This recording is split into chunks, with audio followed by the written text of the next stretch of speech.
What's up, everybody? It's Alex from Heavy New York. We are back at the St. Vitus basement, and today we are here with the entirety of Tanith. Thank you all for being here. Yeah, of course. So let's do a rundown. The newest record is In Another Time, the first record. Do you guys want to give a rundown on how the making of it was? Who wants to go first? I think it was made with, we'll say, the 70s in mind. 70s process, just from the creative process all the way through the recording process. It was just kind of wide open, I would say, as far as ideas from all four of us. And Russ brought those first two songs to the table that became the single. But from there, he just gave the rest of us just free rein to add and change whatever we wanted to, and it really came together pretty organically. And not really having a genre in mind, it allowed us to do things with acoustics and tambourines and some maybe effects that you wouldn't use in a metal or hard rock setting. So I would say it was a very open-minded approach, and that's kind of how we've kept it thus far. And Awesome. I can't. You stole all the words. can't think of anything. Yeah, just following up on what Charlie said about keeping 70s in mind, we decided to record the whole thing on a magnetic tape, which is something that I haven't done since the 80s. And not many bands actually have done that since the 80s, and it's really uncommon and rare to find a studio that can actually provide that service. But there's one right here in Greenpoint, which is XLO, and it was just too good a chance to ignore.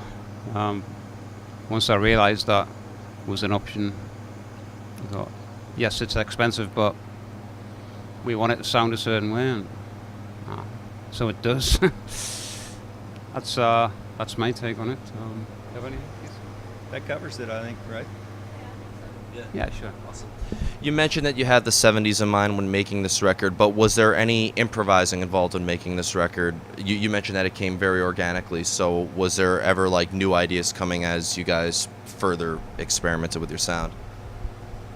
So the way that the songs came together is that one of us would have an idea, and because three of us live here in Brooklyn and Russ lives in England, we would basically have to record things and send them back and forth, and then get input from other members and add to and make changes and things like that, so that by the time we got to the studio to record, most of the songs were worked out.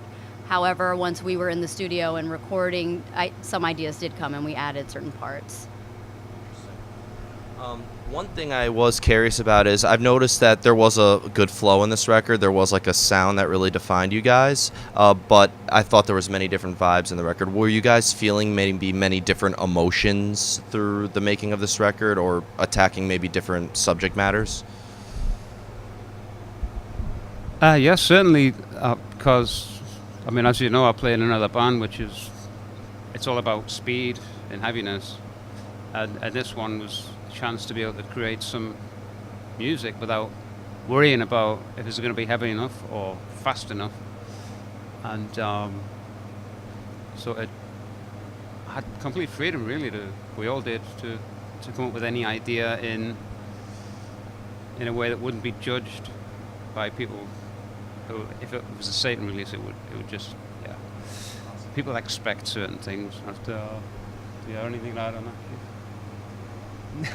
I got it. Because I always have one question for the drummer, which is weird because drummers are usually the most talkative members, I've noticed. But as the drummer for the band, and I've never really asked a drummer this, do you lay down rhythm in the beats and the band writes maybe over that, or do you have to hear like a rhythm within the other instrumentals in order to lay down a drum track for you? It can work in pretty much any way. With this band in particular, they already had a bunch of these songs written by the time I had met them, and kind of in demo form.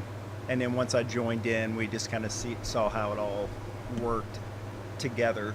So, but I've laid down beats before, and people have written songs to that. I've had guitar players send me riffs, and then I put a drum part to that. So it can kind of work in any way. But you know, like I said, a lot of these songs were already kind of roughed out, maybe 80, 85, 90%, and we added in the last. See how it all worked between us once we got all together. Sure. Interesting. And I have two more questions for you guys. One thing I was curious about is you mentioned, you being from England and you guys being from New York, so you guys were sending a lot of the music, back and forth. When you're playing live and you're working together as a band, how different of an experience is that, versus just writing the music now that you guys are all together? I guess the question is, we work together online mostly. Yeah.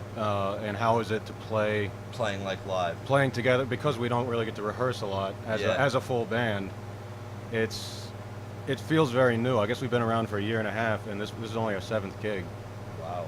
and so much happened so fast. It felt like being kind of a mini supergroup, like the amount of attention we got because of Russ and his connections, obviously, and every time we play, it's like a bigger crowds, more interviews, and it's like multiplicative, like the attention we're getting, and it's really, I have our 6th gig to be Frost and Fire in the Ventura Theater. That was just outrageous. Like, come on, like we haven't even put in our time in the bars yet, but we're already playing festivals. And we're off. This is 7, and number 8's going to be Muscle Rock. Yeah. Wow, that's insane. So, it's happened fast without us playing together as much as we need to. We really need to. We need to spend more time just jamming together, rehearsing together, and playing live to get really comfortable with the material. Interesting. So it's, for me at least, it's a bit of a struggle every show, because it's trying to lock in with everybody. Yeah. Oh, you want to elaborate? I would just say that it is starting to come together, and I think, we cram in a lot of rehearsals when Russ does come over. And sometimes, you have to make choices about what you will play live on stage, because you can't fit in everything that we've necessarily put onto the recorded tracks. So there are some choices to be made, but I think overall, playing live together is like the best thing ever. Oh, See there. oh, it's back. Yeah. Well, I thought the interesting thing with these songs is that they write a lot of fast, kind of hard to play stuff, and then they put the vocals on later. And so I was wondering how they were going to be able to sing and play all these parts at the same time. I think that the fact that they can do that is pretty amazing to me. It's just, the parts individually are pretty hard anyway, and then to sing on top of it was something, that I thought might take longer to make happen than it did. I've always said that it's one thing to be able to play your parts individually, but playing them as a band is also a completely different experience altogether. And the final question I want to have actually is, being that you coming from the UK and you guys coming from New York City, I would say that both have metal scenes that are very prevalent. Coming from Brooklyn, New York, what is your take on the heavy metal scene, and how is the metal scene currently in the UK? You mean New York in particular, or the U.S.? New York. New York. And the UK. It's kind of I seem to know everybody in it, so it's not a huge scene, but it is definitely the coolest. I mean, Nature, a fantastic band. And I just love being here. Back home, there's still this thing about having to impress the local musicians, the other bands and the people that are there. And I don't get that sense when I'm here. It's people are much more open-minded, forgiving. Stuff that isn't cool in Newcastle is really cool here, and vice versa. And I don't know why that is. One thing in particular that I like about New York is when we started this band,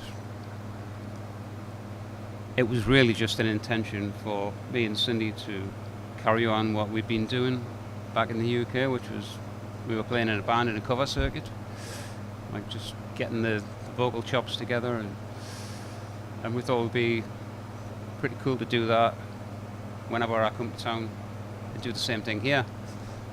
Only it turns out the clubs in New York, the best ones, have a no cover policy. So we thought, well, that's that plan finished. And then we thought, well, okay, we'll just write a bunch of songs. We can still play, you know. And maybe if that policy hadn't been there,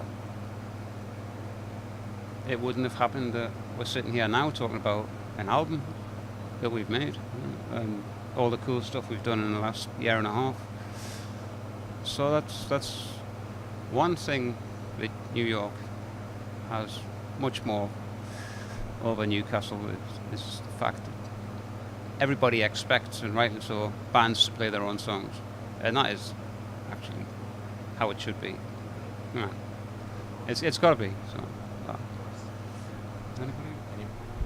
So before we go, I'd like to thank you guys so much for your time today. I know you guys got to set up and sound check and all that fun stuff.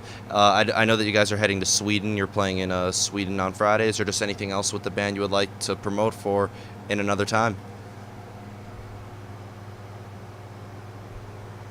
I don't know. I didn't actually get that.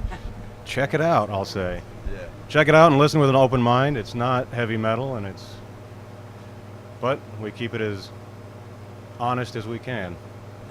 So there's a lot of different influences, and all different types of people in this band, and it makes for, to me, really interesting music. And I would say, we didn't pigeonhole ourselves into saying we're playing heavy metal here. I'm not sure the four of us could, but it's different, I'll say. We're doing something different. I don't know what. I don't know what it is. It's really not. Difference always good, right? Well, thank you guys so much. Everybody, we are here with Tanith another time out on Metal Blade Records. Pick it out if you haven't already. This is Alex from Heavy New York. We'll see you next time.